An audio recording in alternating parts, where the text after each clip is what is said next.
ত্রয়োদশ জাতীয় সংসদ নির্বাচনে ভোটের দিন ঠিক হয়েছে 12ই ফেব্রুয়ারি। সারা দেশে বইছে সেই ভোটের হাওয়া। এ নিয়ে কি ভাবছেন সাধারণ মানুষ থেকে শুরু করে আগামীর জনপ্রতিনিধিরা, সে কথা জানাতে ডিবিসি নিউজের ইলেকশন এক্সপ্রেস ছুটে যাচ্ছে সব সংসদীয় আসনে। আজ ছিল সংসদীয় আসন 227 ও 228, সুনামগঞ্জ 4 ও 5-এ।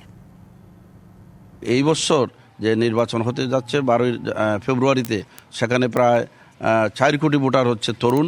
সেই তরুণদের ভাবনা যেটা আমরা দেখতে পেয়েছি, তরুণরা দেশে যেভাবে জুলাই বিপ্লব ঘটিয়েছে, সেই জুলাই বিপ্লবের মূল প্রতিপাদ্য বিষয় হচ্ছে আমরা বৈষম্য মুক্ত থাকব, আমরা সন্ত্রাস মুক্ত থাকব, আমরা চাঁদাবাজ মুক্ত থাকব এবং দেশের স্বাধীনতা সার্বভৌমত্বকে আমরা সর্বাধিক গুরুত্ব দেব। আমাদের সুনামগঞ্জ বিএনপি অঙ্গ সংগঠন এবং সর্বস্তরের জনগণের যে প্রস্তুতি এবং সংগঠিত, আমরা প্রত্যেকটা উপজেলা এবং ইউনিটের ওয়ার্ডে ওয়ার্ডে এমনকি গ্রাম পর্যায়ে আমাদের অর্গানাইজ শুরু হয়ে গেছে আগামী 22 তারিখের জনসভায় সফল করার জন্য। মানুষের যে আগ্রহ, এতে গণজাগরণে পরিণত হবে। 22 তারিখ থেকে দেখবেন পুরাপুরি নির্বাচনী উত্তেজনা এবং আনন্দ উৎসব। আমরা কখনো প্রতিপক্ষকে ছোট করে দেখি না।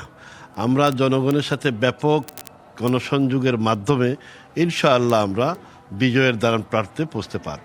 জনগণকে দুর্ভোগ পোহাইতে হয় এবং আমাদের স্বাস্থ্য ব্যবস্থাতে আমরা প্রভূত উন্নয়ন চাই। আমরা ইউনিয়ন লেভেল পর্যন্ত জনগণ যাতে স্বাস্থ্যসেবা পায়, এই বিষয়ে আমরা কাজ করতে চাই। 4,45,00,000 তরুণ জনগোষ্ঠী আছে।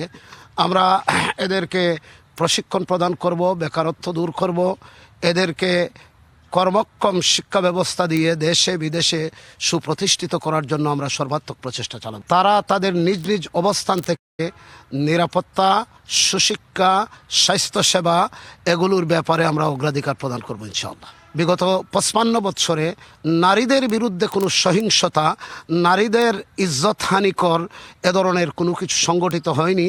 এজন্য আমরা নারী ভোটারদেরকে আশা করছি তারা আমাদেরকে সমর্থন দেবে এবং তার প্রতিফলন বিভিন্ন বিশ্ববিদ্যালয়ের নারী হলগুলোতে আপনারা লক্ষ্য করতে পারছেন। আমাদের গুরুত্বপূর্ণ কেন্দ্রীয় দায়িত্বশীলরা পর্যন্ত জোটের স্বার্থে তারা তাদের আসন ওদের কাছে সমর্পণ করেছেন এবং আমরা কথা দিচ্ছি জোটের কোনো প্রার্থী যদি আমাদের কেন্দ্র অথবা 11 দলীয় জোটের কর্তৃপক্ষ নির্ধারণ করেন, তাহলে অবশ্যই আমরা তাদেরকে সমর্থন দিতে এবং সর্বাত্মক কাজ করতে কুণ্ঠিত হব না।